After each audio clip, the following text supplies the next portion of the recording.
As we look at 2.1, we're looking at determinants. The first thing we want to remind ourselves is how to calculate a 2 by 2 determinant. So let's suppose we have some matrix 2, 3, 1, 4. Then the determinant of that matrix, let's call that matrix A. The determinant of A, also written sometimes as A in absolute value bars, comes from multiplying the diagonals. 2 times 4, and then subtracting the other diagonal, 1 times 3. So 8 minus 3, 4, 5. Of course, that works perfectly fine on a 2 by 2 matrix, but as we get into 2.1, then we expand our understanding of determinants to larger and larger matrices. But we have to first understand that for a 2 by 2, it's that product minus that product. So let's suppose we have a matrix that's 3 by 3. And let's just suppose we have these elements. And I'll tell you what, let's just put some numbers in. Let's just call this 1, 2, 3, 2, 3, 4, 4, 5, 6. And then the way we calculate this matrix is we take this number times the determinant, the 2 by 2 determinant we would get if we cross out the row that number's in and the column that number's in. So notice we have 3, 4, 5, 6 left when we cross those out. So 3, 4, 5, 6.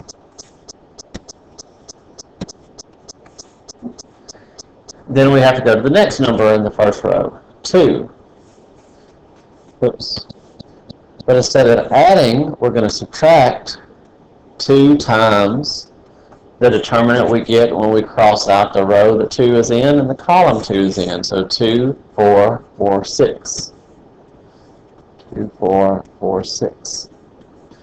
Now we're going to add 3 times the determinant we get when we cross out the row 3 is in and the column 3 is in. So 2, 3, 4, 5.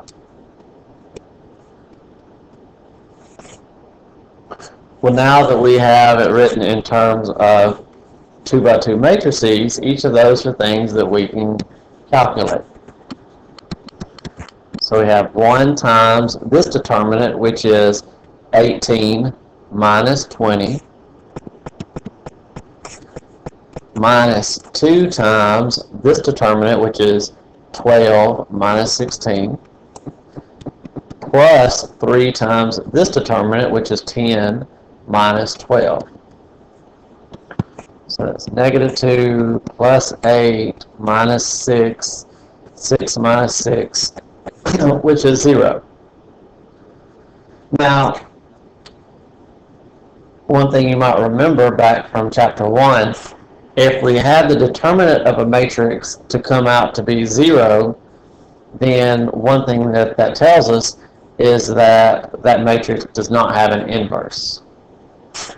So that's not really what we're working on right now. We're just working on how to calculate determinants, but that is one result of determinants.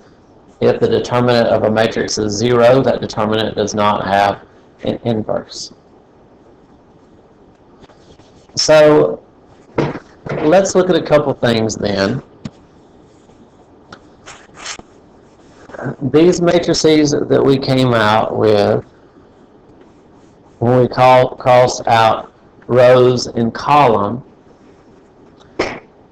that's what's known as a minor. So, and the way we denote that is this minor is the one obtained from crossing out the first row and first column, so that's minor 1, 1. This one we crossed out row 1, column 2, so that's minor 1, 2. This one came from crossing out the first row in the third column, so that's minor 1, 3. So that's the minors. Then this whole piece is called a cofactor. So we had 3 cofactors here. Notice the first one was positive, the second one was negative, the third one was positive. Now they give us a formula and they say that the Ij cofactor, which is row and column, it's from -1 to the I plus j times the determinant of the minor Ij. This just tells us whether we're adding or subtracting. Notice for the first row, first column, we would have 1 plus 1, which is 2. -1 to the second is positive 1, so it's positive, that minor. The second one, just 1 second. Sorry about that, I had a student come in. And let me make one quick correction. The cofactor is not that whole piece. It's the matrix plus, or with its sign. Notice we had 1, 2, and 3, but we had a positive 1, -2, positive 3. The cofactor is just the determinant with whether it's a plus or a minus. Then the 1, 2, and 3, those come off of our components. So notice in the second one, we had a minus 2 times our matrix. The minus and the determinant, that's our cofactor. So the way that where that minus comes from is the first row, second column, 1, 2. So notice if we do 1 plus 2, that's 3. -1 to the third is -1 times our determinant. That's why we have a negative with our determinant. Over here, 1 plus 3 is 4. -1 to the fourth, that's a positive. That's why we're positive here. So to get our determinant,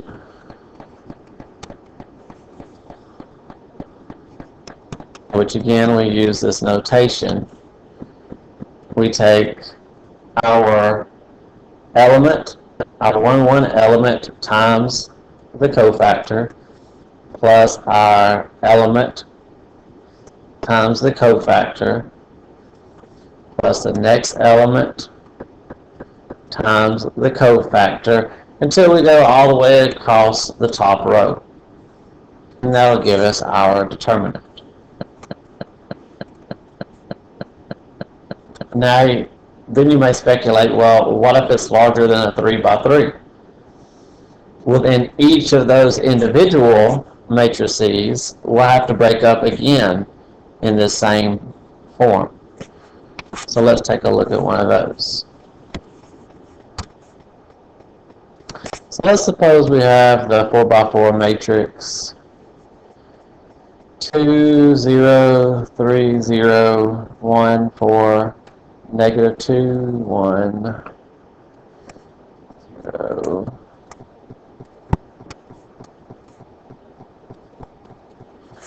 Suppose we have that 4 by 4 matrix.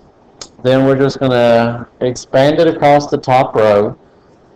So if we want the determinant of this, we're going to take 2 times our cofactor, which our cofactor will be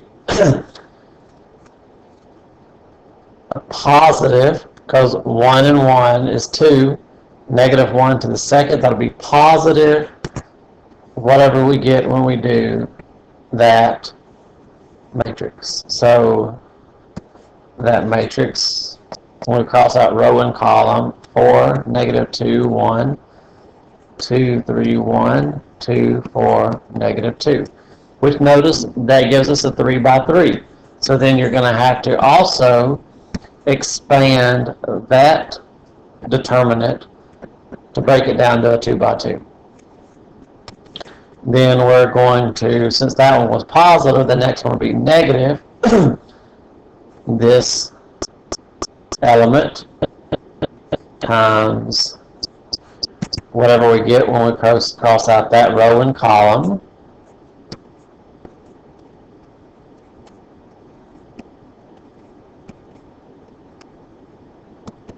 Which, conveniently enough, 0 times anything is 0, so that term, whatever that determinant comes out to be, that's still going to be 0.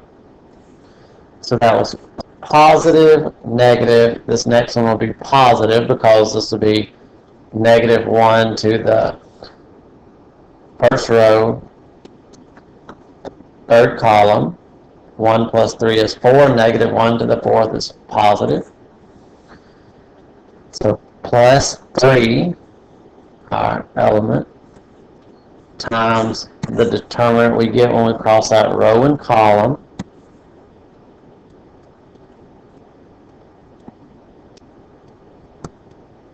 Then we would calculate that determinant, which again, we would have to expand again across our top row. And then one more. When we do the last element, positive, negative, positive, this one would be negative. Our element times whatever we get when we cross out row and column. So 1, 4, negative 2, 0, 2, 3, 1, 2, 4. Again, since that element is 0, 0 times anything, that one is going to just go away. So that one is 0. This one is 0. So our determinant, let's do that. It's whatever we get there. So I'm not going to do this whole thing, but we'll do 2 times whatever that comes out to be, which we'll have 4 times crossing out row and column, minus, so that was positive, then it's going to be minus a negative 2 times cross out row and column, positive, negative, positive, that element, cross out row and column. So that's for this first one. Then we had plus 3 times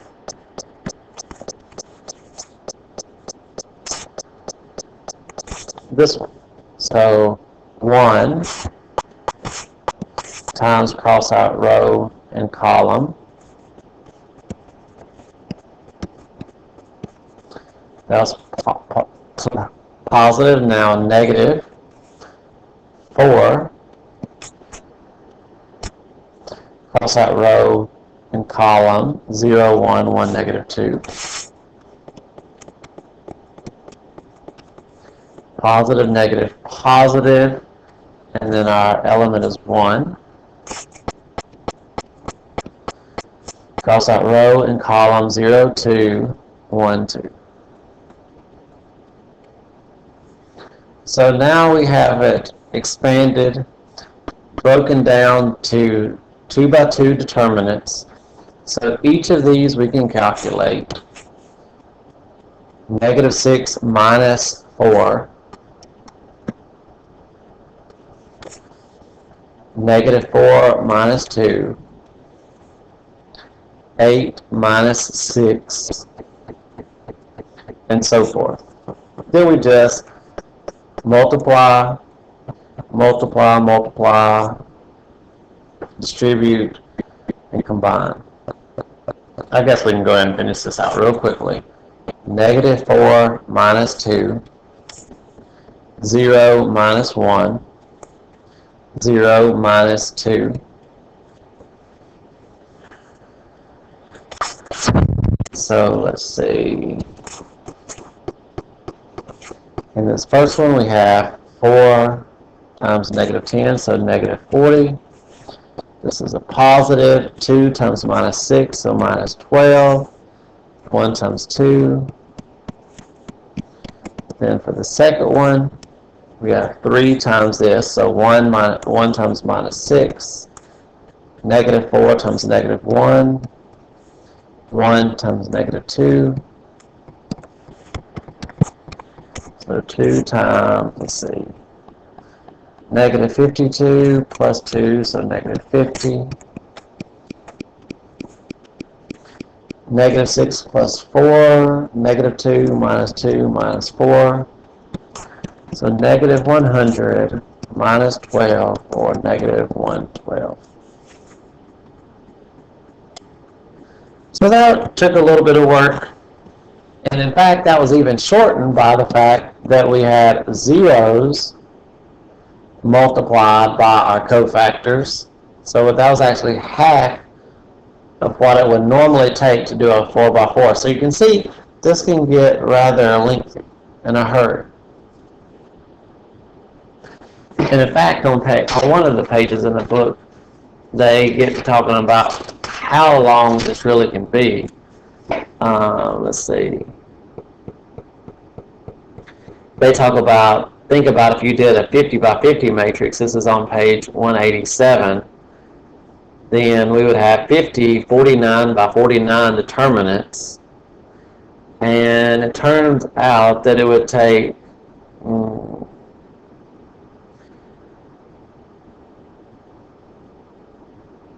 about 4.8 times 10 to the 50th years to finish that computation, which is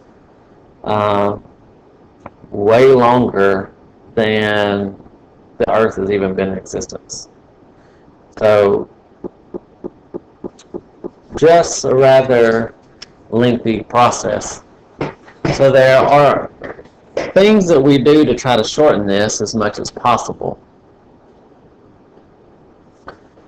And they talk about doing this for triangular matrices. Let's look at an example. If we have a lower triangular matrix, and we'll say, let's suppose it's got 1s across the diagonal. Then let's do this particular determinant. Then we're going to have 1. Let's call this A.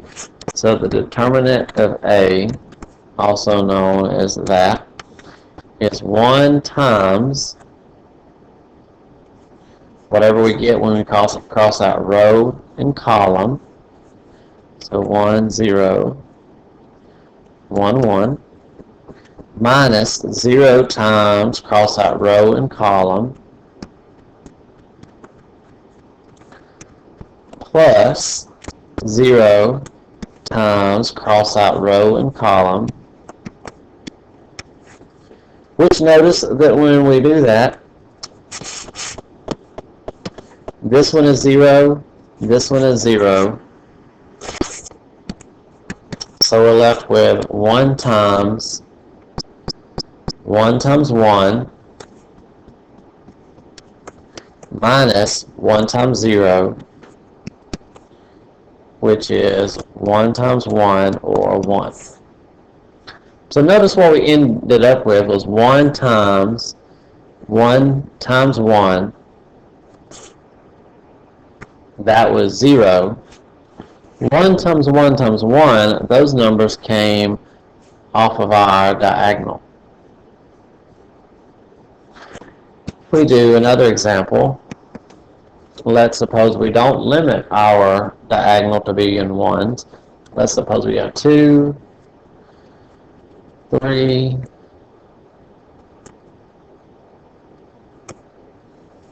and 1. Then the determinant of A will be 2 times, cross out row and column. That gives us 3, 0, 2, 1. Then when we do this next one, that one will be 0. When we do the next one, that one will be 0.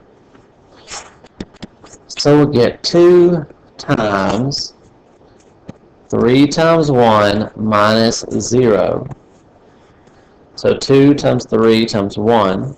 2 times 3 times 1, that's just the product across our diagonal.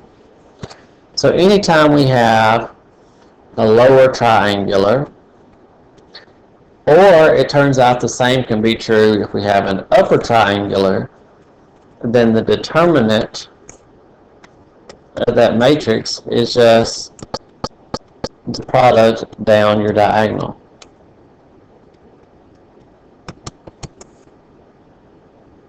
Which shorten things a lot.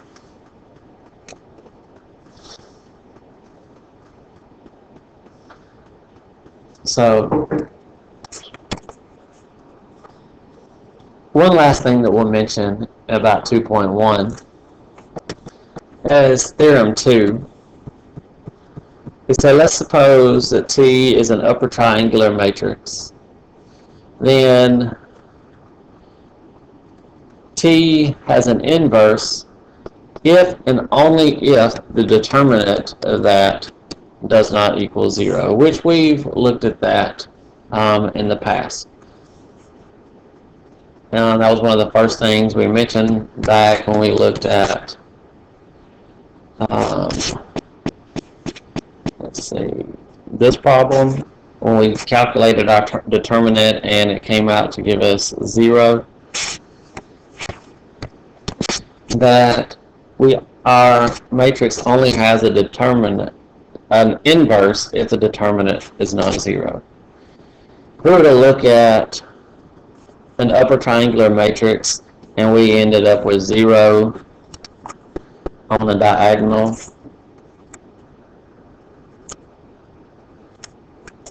let's see, we're doing upper, so 1, 3.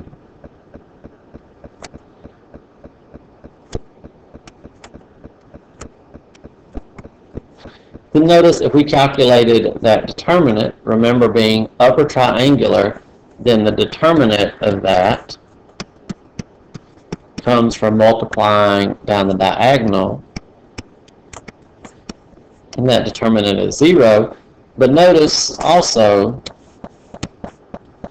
we only have 2 pivots, but we have 3 columns.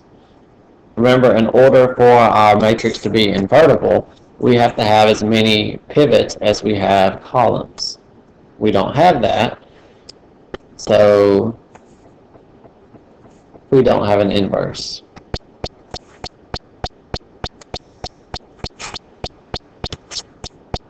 So that's a quick check before going through the long process of row reducing, trying to find our inverse. If our determinant is 0, then hey, there's not an inverse for that, so no need to try to calculate the inverse.